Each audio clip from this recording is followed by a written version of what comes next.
একসময় আমি অন্যের জন্য ভালোটা রেখে নিজের জন্য খারাপটা পছন্দ করতাম। আসলে এমন না যে খারাপটাই আমার ভালো লাগে, কিন্তু অন্যের খুশির জন্য এমন করতাম।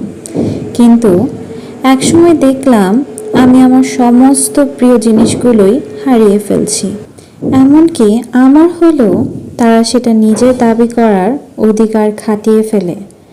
তারপর থেকে না বলতে শিখলাম। সবাই একটু অবাক হলো, জোর করেও আমার অপছন্দ নাকে হ্যাঁ করানোর চেষ্টা চালিয়ে যেতে লাগলো। আমি আরও কঠোর হলাম।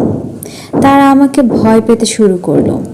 এরপর আমি স্বাচ্ছন্দ্যে নিজের ইচ্ছায় চলতে লাগলাম। জীবনটা আপনার, কোনটা ভালো কোনটা মন্দ আপনি জানেন। তাই বলে সবসময় অন্যের কথা